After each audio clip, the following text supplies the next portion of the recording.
I consider the Trump administration a danger to the world that will disappear in 2020.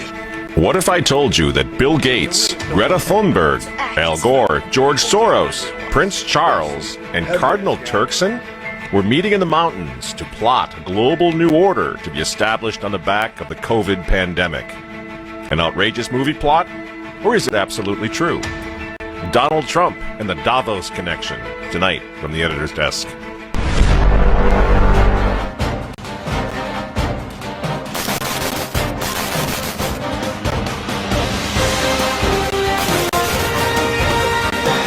Hello again, ladies and gentlemen. Michael Matt coming to you once again from the offices of the Remnant newspaper.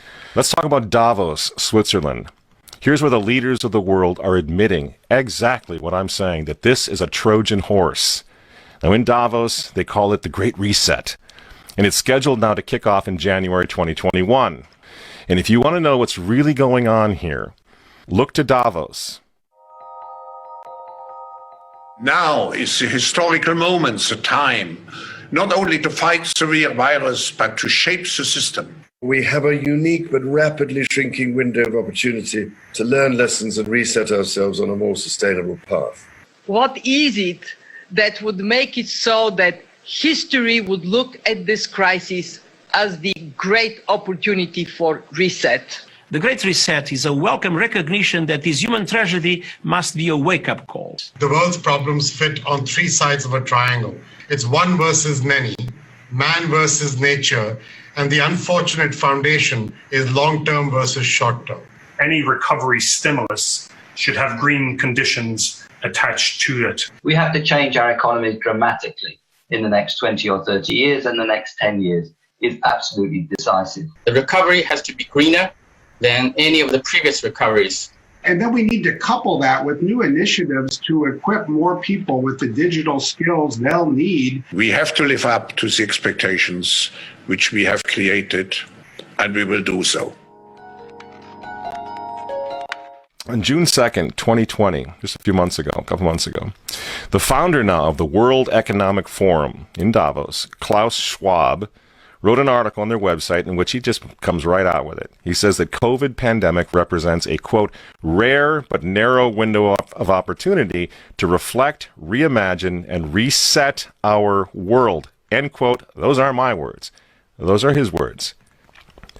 The world must act jointly and swiftly, says Mr. Schwab, to, quote, revamp all aspects of our societies and economies, from education to social contracts and working conditions. Every country, from the United States to China, must participate, and every industry, from oil and gas to tech, must be transformed, end quote. And Mr. Schwab comes right out and admits that he can't do this without, you guessed it, Bill Gates. We are particularly committed to this initiative since the forum has been at the origin in its annual meeting in Davos of the Global Fund, Gavi and CEPI, together with the Gates Foundation and other founders of those crucial organizations, particularly today. And they're all there. All the movers and shakers of the world are in Davos at one time or another. Even Prince Charles, the insufferable Prince of Wales, got into the act in Davos in January. Unless we take the action necessary and we build again in a greener and more sustainable and more inclusive way, then we will end up having more and more pandemics and more disasters from ever accelerating global warming and climate change. So this is the one moment, as you've all been saying, when we have to make as much progress as we can. And of course, Antonio Guterres, the former Prime Minister of Portugal, who's also a Catholic and is now serving as the Secretary General of the United Nations, he's in Davos chiming in as well. A microscopic virus has closed down entire countries and economies. The Great Reset is a welcome recognition that this human tragedy must be a wake-up call. As you rightly say, it is imperative that we reimagine, rebuild, redesign, reinvigorate, and rebalance our world. Friends, the full picture should begin to emerge now. And I'm just giving you a sample. I mean, everyone has spoken here. Everyone who is anyone in the globalist community has gone to Davos, has delivered speeches. They come together, they network, they plan our future. This transformation essentially means that the whole way that we do business, that we live, and that we have grown accustomed to in the industrial age will have to be changed. We will have to leave that behind us in the next 30 years to go. This COVID thing is their golden opportunity, and they certainly don't want Trump or anyone else to fix the problem, certainly not prematurely. This is why the 2021 Davos Summit now, 2021, it's coming right up after Christmas, the Davos Summit. And the Great Reset, they need President Joe the Catholic Biden to hand us, the United States, over to them if he wins this election. This is why they're trying so hard to take Donald Trump down. Biden is not a serious candidate. We can all agree on that, right? He's not serious. The poor fellow, he's in his dotage now. They need to reset everything, including the politics of the United States, the governance of the United States. Besides that, old Joe the Catholic Biden has always been a New World Order guy. The affirmative task we have now is to actually create a new world order.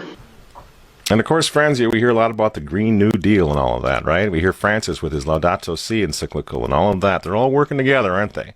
The Davos 2021 Summit works closely with something called Climate Reality Project. And guess who runs that? The respected trustee of the World Economic Forum, Albert Gore. This crisis, the climate crisis, is way worse than people generally realize. Way worse. It is getting worse still way faster than people realize. The burden to act that is on the shoulders of the generation of people alive today is a challenge to our moral imagination. Our house is still on fire. Your inaction is fueling the flames by the hour. And we are telling you to act as if you loved your children above all else. And of course, drum roll please, Davos, Switzerland has its elder statesman, George Soros.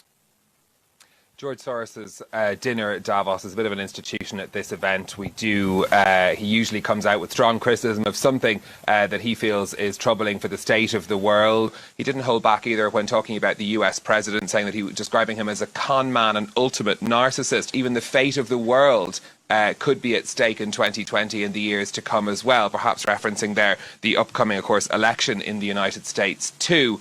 So George Soros really, using his platform here at Davos to speak to those, rich and famous who come to the World Economic Forum. We know that he's, in the past, has been a major donor to the Democratic Party in the United States. He didn't say anything about which candidate he might be supporting in the Democratic primary, but certainly no holding back on his criticism of President Trump. What's this all about? I think you know. I think we all sort of in our hearts, we kind of realize what's going on here. This is not about COVID anymore. This is about a reset of everything. And the United States of America is in the way right now of all of it. So they are destabilizing our entire country. The Great Reset, then, politically, economically, it wants to implement massive socialist programs and, of course, global climate change along the lines of the Green New Deal. The regulation is going to be unbelievable, and no country will be allowed to opt out of this. Why? Well, if an individual country opts out of the Great Reset, they're going to be endangering the whole world community, the whole world, through future pandemics that will be caused by climate change, Al Gore says, and overpopulation, says Bill Gates. You see how it works? No country will be allowed to opt out. This is what we're facing in November. And if you think the Catholic Church is going to protect you from what's coming, from this globalist takeover nightmare, think again. We've been through all this before, leaving aside Pachamama, and leaving aside Laudato Si, which is the encyclical of the globalists. It's the encyclical of the United Nations. I'm sure that we have all read this magnificent encyclical that His Holiness Pope Francis has blessed us with. It's the encyclical of AOC. It's the encyclical of the Green New Deal. Leaving that aside, Francis has already announced the global economic reset of his own last year. I don't know what makes this man think that he's an economist. I don't know where he learned all of this down in Argentina, but he's an amazing guy. He knows everything but theology. Ever notice that? He already announced his coming global economic reset. He calls it, in his humility, the economy Francesco. The economy of Francis. Remember? We showed you a bit of this. I'll show you a little more here. I will come for the economy of Francesco because we need a new economy, a new vision, and the teachings of Pope Francis in Laudato Si and in other teachings help to give us the pathway to a better world. Isn't that something? Now, this was announced last year, mid-2019. It's almost as if Francis knew that the COVID pandemic and the resulting economic collapse were coming. I wonder how he knew that. Isn't that weird? That he was already calling for an economic reset? Well, poor Francis, he couldn't make it out to Davos back in January when the big party happened. But he did send his representative, the globalist cardinal, Peter Turkson, in his place. Ladies and gentlemen, I'm pleased to welcome His Eminence Cardinal Turkson, Prefect of the Dicastery for Promoting Integral Human Development of the Vatican City-State, with a special message from His Holiness Pope Francis. Your Eminence, it is a pleasure to welcome you back to Davos. The stage is yours. This is to Professor Klaus Schwab, Executive Chairman of the World Economic Forum. As the World Economic Forum celebrates its 50th anniversary, I send greetings and prayerful good wishes to all taking part in this year's gathering. Everyone's in on the Great Reset. Well, almost everyone. There's one guy who's got the power to do something to stop it, and you know exactly where I'm going. And they made a mistake. They tried to get Trump on their side, so they invited Donald Trump to Davos, I think a couple of times. But in January, when Donald Trump, I think, really began to see the beast that he was up against, he went to Davos, to the World Economic Forum, and he stuck a mega finger in their eye. We're committed to conserving the majesty of God's creation and the natural beauty of our world. But to embrace the possibilities of tomorrow, we must reject the perennial prophets of doom and their predictions of the apocalypse. These alarmists always demand the same thing: absolute power to dominate, transform, and control every aspect of our lives. We will never let radical socialists destroy our economy, wreck our country. 2 days after Donald Trump gave that speech, the 89-year-old leftist weirdo billionaire George Soros made an emergency intervention where, at Davos, once again, warning that the U.S. 2020 election will determine the, quote, fate of the whole world. Now, in the context of Davos, take a look at this one more time. This is a month after Donald Trump addressed Davos and stuck the MAGA finger in their face. Here's what Francis, the Vatican, and Jeffrey Sachs had to say in response. And it is a dangerous country right now. It will be absolutely dangerous if Trump wins re-election. Trump wins re-election. Trump wins re-election. For the Vatican, for Pope Francis, and for his friends at the UN, Donald Trump is the problem, obviously, friends. Clearly, I consider the Trump administration a danger to the world, but I regard it as a purely temporary phenomenon that will disappear in 2020. Do you get it? Do you see why there's so much hate for Trump? Because with all of his faults, again, he's the capitalist. He's not the globalist. He never will be one of them, which is why he pulled the United States out of the Paris Climate Agreement. Donald Trump pulled the United States out of the World Health Organization. That's Bill Gates and company. And now he's threatening to pull the United States out of the World Trade Organization. People say, yeah, well, Donald Trump got married twice. He's a bad guy. Really? He's right in the face of the demons on this, friends. Nobody ever said he was a saint. He's knocking the sacred cows of the United Nations down all over the world right now.